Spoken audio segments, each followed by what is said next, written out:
हम लोगों ने कल 6.2 चैप्टर रीड किया, उसका फार्मूला ड्राइव कराया आप लोगों को। फार्मूले में जो रिलेटेड क्वेश्चन थे वो भी हमने कराए। तो फार्मूला मैंने बताया था कि 2 पॉइंट अगर हमें x1 y1 and x2 y2 2 point अगर हमें दिए जाते हैं तो इन दोनों पॉइंटों के बीच की डिस्टेंस या लेंथ हम लोग निकाल सकते हैं अपने इस फार्मूले द्वारा। Under root x2 minus x1 का square plus y2 minus y1 का स्क्वायर, या आप चाहो तो x1 माइनस x2 का square plus y1 minus y2 का स्क्वायर। इस फार्मूले के द्वारा हम लोग ये या तो ये लगा दो x2 में से x1, हमारा तो सीधा हिसाब रहता है, ये पकड़ो ये माइनस ये प्लस ये माइनस ये, सीधा है। पर वैसे पकड़ना चाहते हो ये माइनस ये माइनस ये, बीच में प्लस का निशान है ये। तो हम लोगों का इतना चलता ही है। तो हम लोगों ने इसके कुछ क्वेश्चंस भी आप लोगों को कराए थे, लेकिन उसमें बच्चे कह रहे हैं प्रॉब्लम आ रही है। तो क्वेश्चन नंबर 4 को थोड़ी सी दिक्कत लगी होगी, और शायद मुझे लगता है बच्चों ने 4 और 5 नहीं आने की वजह से आगे नहीं करे हैं। बस ये 2 क्वेश्चन उन्होंने रीड कर लिए थे, इसकी वजह से उन्हें दिक्कत हुई। Find the value of x and y, the distance of the point x, y from the -3, 0।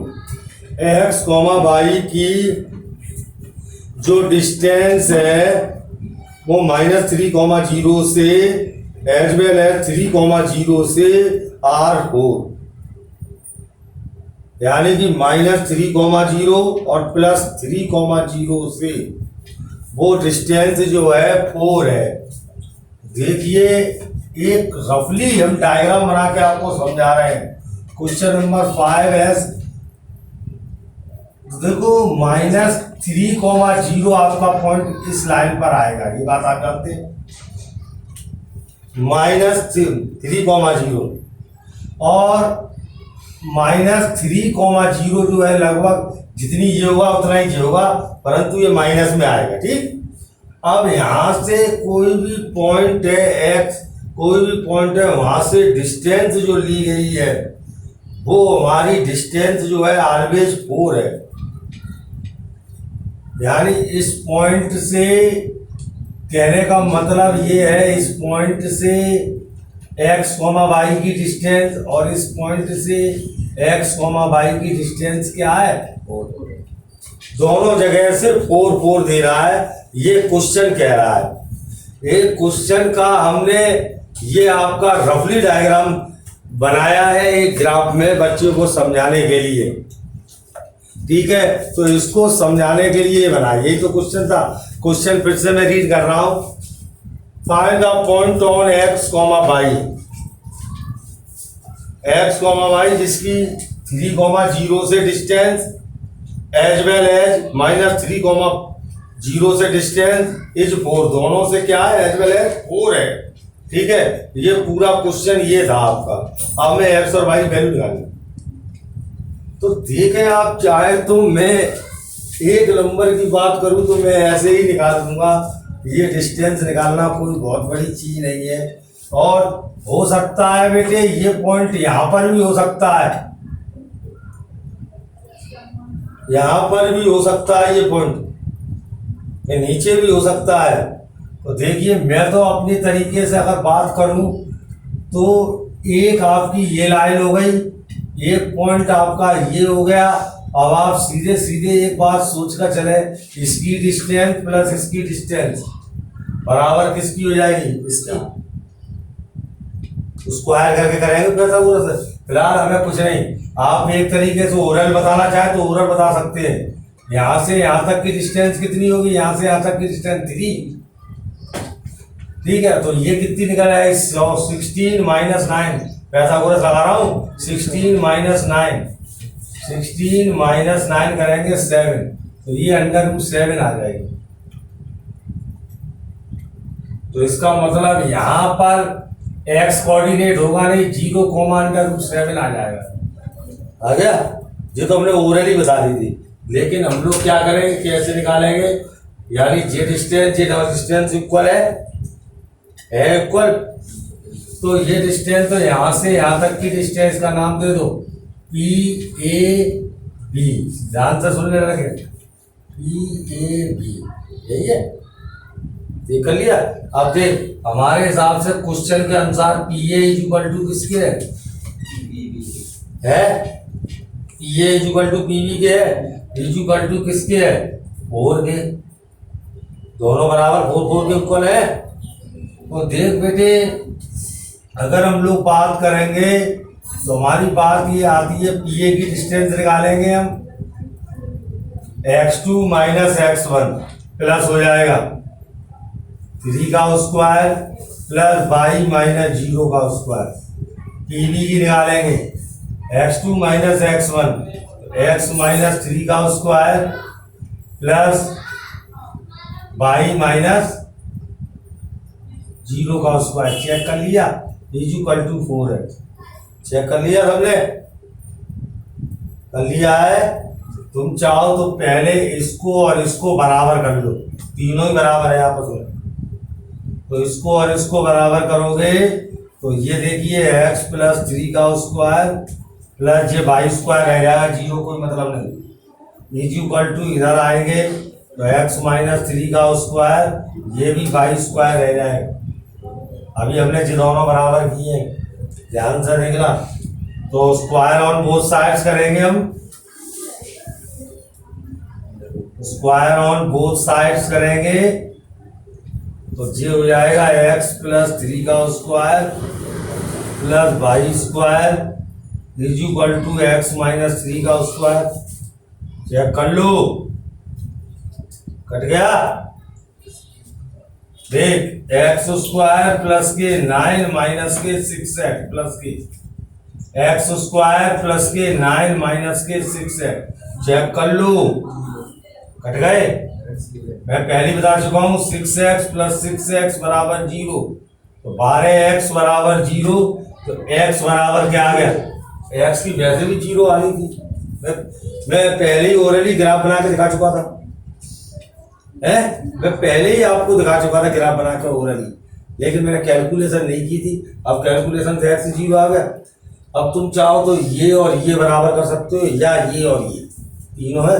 तो हमने चलो ये बराबर किया, x प्लस 3 का स्क्वायर प्लस के y स्क्वायर बराबर 4 कर सकते हैं। ये भी तो 4 के इक्वल है। तो आप लोग इसमें x की वैल्यू 0 डाल सकते हैं। देखिए 0 का 3 का स्क्वायर प्लस y का square is equal to 4 square. आप चेक कर ले तो 9 प्लस के y स्क्वायर बराबर 4 square, square on both side, both sides, ठीक। तो 9 प्लस के y square is equal to 16, then we find y square 16 minus 9 y square is equal to 7, y is equal to plus minus under root 7 निकल आया। 2 point हो गए। x की value तो एक ही निकली है, 0 under root 7 and 0 minus under root. हमने कहा था ऊपर भी हो सकता है और नीचे भी हो सकता है। नोट कर ले फास्टली, तेजी के साथ नोट करें। मैं आपको बता चुका हूं क्वेश्चन में, मैंने आप लोगों को बताया था एविस्का और ऑर्डिनेट के विषय में बताया था। मैंने बताया था एक्स एक्सिस का जो कोऑर्डिनेट होता है, जैसे 3,4 है तो एविस्का एक्स एक्सिस वाला यानी 3 हो जाएगा, ऑर्डिनेट वाई एक्सिस वाला मतलब 4 हो जाएगा। समझ गए? अब सवाल क्या कह रहा है?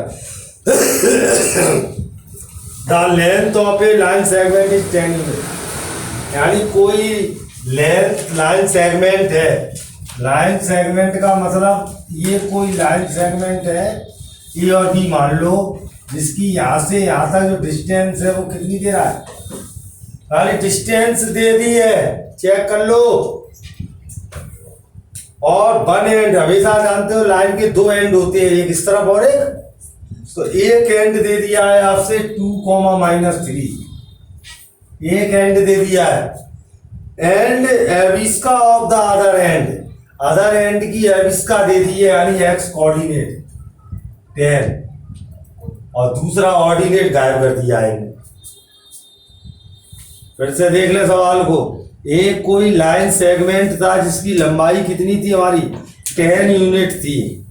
लंबाई कितनी थी 10 यूनिट थी और उसके एक एंड के पॉइंट उन्होंने खुले रूप में दे दिए थे 2,-3 और दूसरे एंड के पॉइंट नहीं दिए। उन्होंने कह दिया उसकी साफ एबिस्का जो है वो 10 है। एबिस्का 10 है। ऑर्डिनेट बताओ यानी बाई पूछा तो जरूरी नहीं तुम बाई मानो, तो कुछ भी मान लेना, ए मान लेना, के मान लेना, पी मान लेना, कुछ भी मान लेना, यानी दूसरे यानी ए ये निकालना है तो कोई दिक्कत नहीं। डिस्टेंस फार्मूला लगाएंगे बराबर में क्या लिख देंगे 10 है। 10 यूनिट मालूम है तो ए बी की डिस्टेंस हमें कितनी मालूम है। क्वेश्चन में ए बी इक्वल टू कितना दे रहा है 10। अब हम अपनी निकालेंगे फार्मूले से ए बी की डिस्टेंस, अपनी निकालेंगे ए बी की डिस्टेंस। हम लोग फार्मूला लगाएंगे x2 - x1 y2 - y1। सभी बच्चे जान गए x1 y1 ये हो गया x2 y2। हम इधर से पकड़ रहे हैं क्योंकि जब ए एक्स या कोई पॉइंट होता है वो पहले लिखते हैं, इधर से पकड़ रहे हैं तो x2 - x1 पकड़ लो 10 - 2 अंडर रूट में क्या आ गया 10 - के 2 का स्क्वायर प्लस ए माइनस 2 बार हो गया।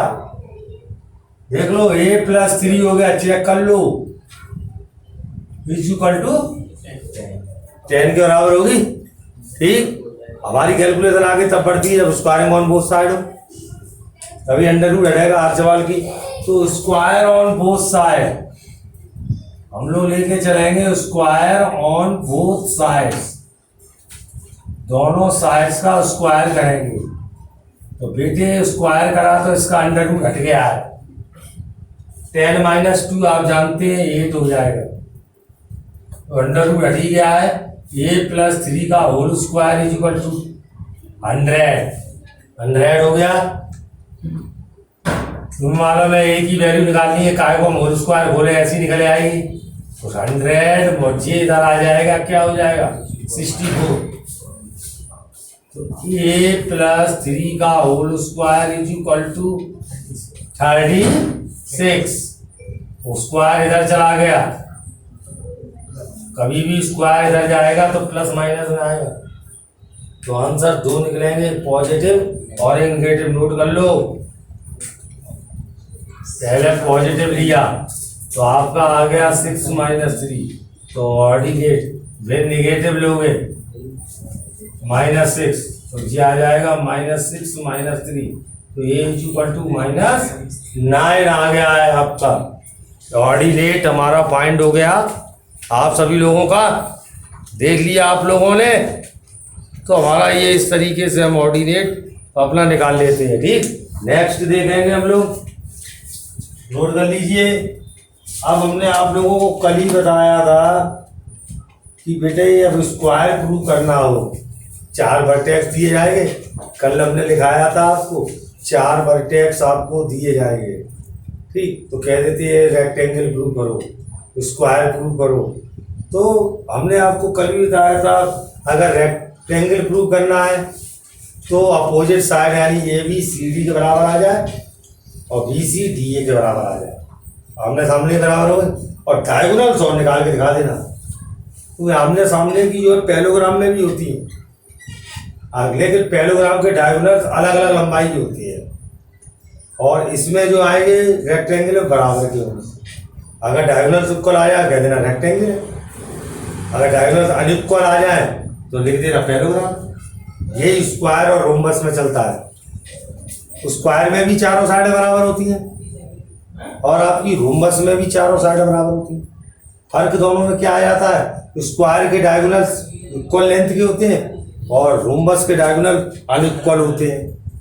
ठीक है, तो इस तरीके से अब ट्रायंगल में आए, अगर तीनों साइड बराबर आ जाए, 3 पॉइंट होते हैं A B B C C A, 3 point लगा ले। तो एक क्वेश्चन मैं कल करा चुका था, एक क्वेश्चन और बता दे रहा हूँ इस तरीके का, पूरा ही करके दिखा दे रहा हूँ। तो आप लोग देख लेंगे, क्वेश्चन नंबर 6 मैंने कल करा दिया तो 7 देख रहे हैं। 7 में हमें 4 पॉइंट दिए गए हैं, ध्यान से देख ले। 7 7 में हमें 4 पॉइंट दिए गए, हमने ऐसे करके दिखा दिया। चलो 4 पॉइंटों को अगर ग्राफ में मिलाओगे तो कोऑर्डिनेटर ही बनता है। तो 4 पॉइंट हमें कौन कौन से दिए गए हैं? 7 में ए दे रहा है 1, -2, लेकिन लेना टेक इन ऑर्डर में। अब ऐसा मत करना ए के बाद यहाँ सी ले लो, तुम ABCD लो, सीरियल से लो, ठीक है। बी आपका है 3,6, 3,6। सी आपका है 5,10, सी आपका कितना दे रहा है? 5,10। और डी आपका कितना दे रहा है? 3,2। और आपसे ये कहा है कि ये स्क्वायर है, तो 100% 4 डिस्टेंस लंबाइयां मालूम हो आपको। ये तो सभी बच्चों को मालूम है कि स्क्वायर हम तब बता पाएंगे तो चारों साइड बराबर आ जाए, यानी ए बी की जितनी आएगी उतनी BC की निकलेगी। और डिस्टेंस हम कैसे निकालते हैं? फार्मूले से। ए बी की डिस्टेंस हम निकालेंगे तो ए और बी वाले कोऑर्डिनेट लेंगे, BC की निकालेंगे तो B और C वाले लेंगे, CD की निकालेंगे तो C और D वाले लेंगे, और DA की निकालेंगे तो D और A वाले लेंगे। ठीक, चारों निकालेंगे, पहले चारों निकाल लो फिर डायगोनल देख लेंगे। ठीक, 6 डिस्टेंस निकालनी पड़ेंगी। तो देखो हम AB की निकाल रहे हैं, क्या कर लो? √(x2 - x1), हम तो ऐसे ही पकड़ लेते हैं, इसे पकड़ लिया है। ये दोनों पॉइंट लेने हैं अभी में, तो क्या हो जाएगा? 1 - 3 का स्क्वायर, इसे पकड़ लिया, -2 - 6 का स्क्वायर। क्या कर लो है? अब इसको कैलकुलेट कर रहे हैं, ये हो जाएगा -2 का स्क्वायर और ये हो जाएगा -8 का स्क्वायर। मैंने कल भी बताया था माइनस का स्क्वायर प्लस होता है। ठीक, तो ये कितना आ गया? √68। चेक कर लीजिए, अब आया, निकला है। इसी तरीके B और C, यानी BC निकालेंगे तो B और C वाले पॉइंट लेंगे, हम अपने आप पकड़ लेते हैं। इधर से कर रहे हैं 3 - 5 का स्क्वायर और 6 - 10 का स्क्वायर। चेक करो, -2 का स्क्वायर, चेक कर लो, -2 का स्क्वायर और -4 का स्क्वायर, यानी कि क्या आया? प्लस का 4 या 60। अभी दो ही साइडें बराबर नहीं आ रही। आगे इसका मतलब हमने यहाँ तो कोई पॉइंट गलत नोट किया है, पॉइंट गलत नोट किया है। एक दूसरा हो सकता है, पैरेललोग्राम करना है, 7th क्वेश्चन है वो हम गलत पढ़ गए, स्क्वायर करना है, पैरेललोग्राम करना है, कोई दिक्कत नहीं। पैरेललोग्राम में तो आमने सामने की आनी चाहिए, अपोजिट साइड आनी चाहिए। चलो ठीक है, CD निकालो, CD किसके बराबर आनी चाहिए? जितनी आई है। अगर देखिए CD के लिए 5 - 3 का स्क्वायर, चेक कर लो, 5 - 3 का स्क्वायर 10 - 2 का स्क्वायर, 10 - 2 का स्क्वायर, अति सुंदर 4 का स्क्वायर हो गया और ये 8 का स्क्वायर हो गया। इसे सॉल्व करेंगे जो √68 आ गया, देख लो अपोजिट आ गई बराबर। अब DA निकालेंगे, चौथी निकालेंगे DA, 3 - 1 का स्क्वायर और 2 + 2 हो जाएगा, 2 + 2 हो जाएगा। चेक कर लो, तो कैसे भी निकाल लो, 2 का स्क्वायर प्लस 4 का स्क्वायर, ये √20 आ जाएगा। आमने सामने की बराबर आ गई, अपोजिट साइड बराबर आ गई। अब अपोजिट साइड बराबर तो केवल दो ही केस ऑन होती है, तो पैरेललोग्राम में और रेक्टेंगल में। अब हमें ये तो पैरेललोग्राम करना है, तो कैसे भी डायगोनल से अनुक्वल आने चाहिए, तो दोनों डायगोनल निकाल लो है। तो दोनों डायगोनल निकालेंगे, यानी कि AC, A और C वाले पॉइंट लेंगे, AC में AC वाले लेंगे। देखिए 5 - 1 का स्क्वायर प्लस 10 - 2 का स्क्वायर, ये आ गया 4 का स्क्वायर और ये आ गया 8 का स्क्वायर, ये आ गया 16 और ये आ गया 64, ये आ गया √80। एक दूसरा डायगोनल निकाल लो BD, अगर ये भी जे अनइक्वल आया, दूसरा निकालना है BD, 3 - 3 का स्क्वायर प्लस 2 - 6 का स्क्वायर। चेक कर लो, तो 0 का स्क्वायर माइनस 4 का स्क्वायर, जी √16 आ गया, यानी 4 हो जाएगा। तो देख लीजिए, तो नीचे लिख देना opposite sides are equal but diagonals are unequal. क्या लिख देंगे? Opposite sides are equal but diagonals are unequal, so given vertex are, so given points are the vertex of parallelogram. यानी जो वर्टेक्स पॉइंट जो दे रहे हैं ये पैरेललोग्राम के वर्टेक्स हैं, पैरेललोग्राम बनाएंगे। सही है, समझ में आ गया? तो इस तरीके के कई क्वेश्चंस आपके इसमें आएंगे, कई क्वेश्चनों से आपको फेस आपको करना पड़ेगा। ठीक है, अब आप लोग जो बताएंगे वो क्वेश्चन मैं बोर्ड पे लूंगा। ठीक, जो भी आप प्रॉब्लम्स होंगी वो आपको बताऊंगा। ठीक है,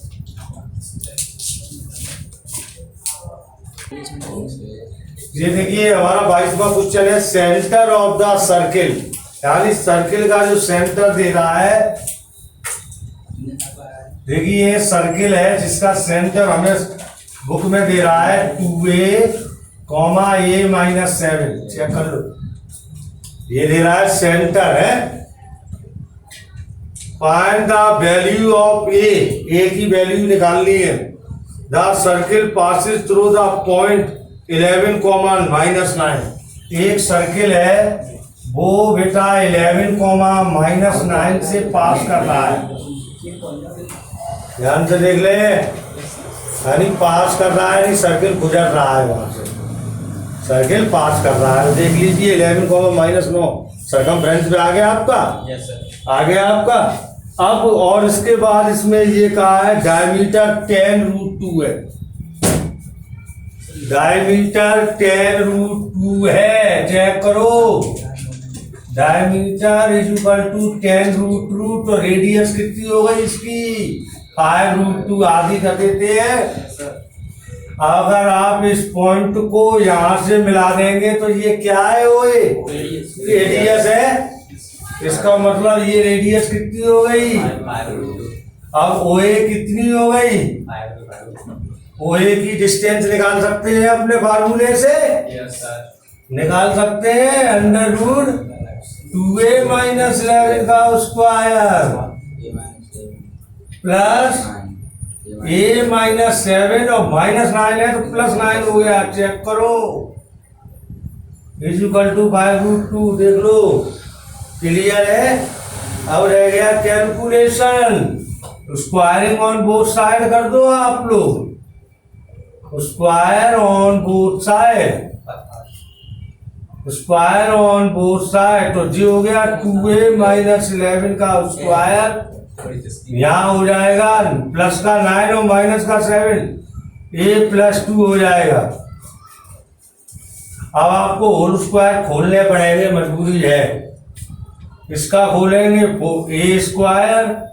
+ b² माइनस 11 × 20, 22 × 44,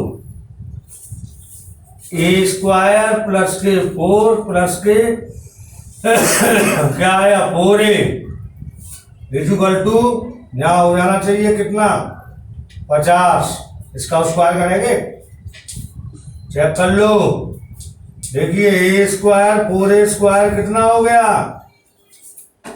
देखिए माइनस के 44 और प्लस के 4, तो माइनस के क्या आ गया? वेरी गुड, बहुत सही चल रहा है क्वेश्चन, बराबर 50। इसको इतने ले आओ तो क्या हो गया? 5a² माइनस के 40a प्लस 125 माइनस के 50 = 0। 5a² माइनस के 40a कितना रह गया मुन्ना? प्लस के 75, 5 कॉमन मिल रहा है, 8a फैक्टर कर लो, एक ही दो वैल्यू आ जाएगी। समझ में आया? और देख लीजिए आप लोग, देखिए 25 क्वेश्चन है, 25 क्वेश्चन पर हम लोग अपना मिशन लेंगे। क्या है पढ़कर देखते हैं। कोई भी आपको हर चीज की प्रॉपर्टी मालूम होनी चाहिए, चाहे बेटे वो सर्किल की हो चाहे किसी की भी हो। समझ में आया जी? तो हम लोग क्वेश्चन नंबर 25 पे अपना रुख मोड़ेंगे। देखिए क्वेश्चन नंबर 25 पर भी आपको हिंट में दे रहा हूं, पूरी एक्सरसाइज कल हो जानी चाहिए कंप्लीट। कल मैं दूसरा एक्सरसाइज शुरू करूंगा, प्रॉब्लम जो है कल आ जानी चाहिए। -4,3 वर्टेक्स इक्विलेटरल ट्रायंगल, दो इक्विलेटरल ट्रायंगल के वर्टेक्स हैं। बहुत अच्छी बात है, प्रसन्नता वाली बात है, खुशी वाली बात है। Find the coordinate third vertex, तीसरे वर्टेक्स निकाल लें। Given that the organ lies in the interior, यानी ऑर्गन लाइज अंदर इंटीरियर में होना चाहिए पहले पार्ट में, सेकंड पार्ट में एक्सटीरियर में। मैं दोनों बात बता दे रहा हूं। पहला पॉइंट है 4,3, दूसरा है -4,3, यही है। पहले लोकेशन देख रहे हैं बेटे, ये कार्टेशियन प्लेन 4,3, 1 2 3 4,3 जी आ गया, लगभग यहाँ आएगा। हमने ये मान लिया ना, तो 100% -4,3 यहाँ आएगा, यही आएगा ना। यहाँ कहाँ को आएगा?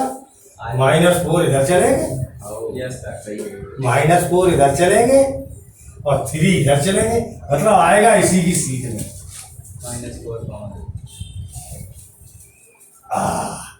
जी आ गया, बिल्कुल लाइन में आएगा। देख कारण ये सब डिस्टेंस 3 है ना, इसलिए अब इनने कहा है ऑर्गन इंटीरियर में लो, यानी अंदर आए। अगर हम थर्ड वर्टेक्स जो है लला, तो थर्ड वर्टेक्स जो है, अगर हम थर्ड वर्टेक्स इधर ले लेंगे तो ऑर्गन बाहर हो जाएगा। इसका मतलब थर्ड वर्टेक्स यहां ले लिया, अब ऑर्गन अंदर आ गया इंटीरियर में। अब क्या दिक्कत रहेगी? अब तो हम चाहे वैसे ही निकाल देंगे, है? अब इनने कहा दूसरे पार्ट में आउटर बाहर हो, ऊपर ले लिया एक्स होंगे, सही है। वो आएगा इसी लाइन पर, ये चेक कर लेना क्यों आएगा, क्योंकि यहां से यहां तक की जो डिस्टेंस है वो 8 हो गई, 4 ये 4 8 हो गई। इक्विलेटर में तीनों साइड बराबर होती है, तो उसका जो मिड पॉइंट होगा यही तो होगा, इसलिए सही है। कर लोगे अब, समझ गए? फिर भी कोई प्रॉब्लम आ जाए तो मुझसे पूछ लेना। ओके, ठीक है, क्लियर है?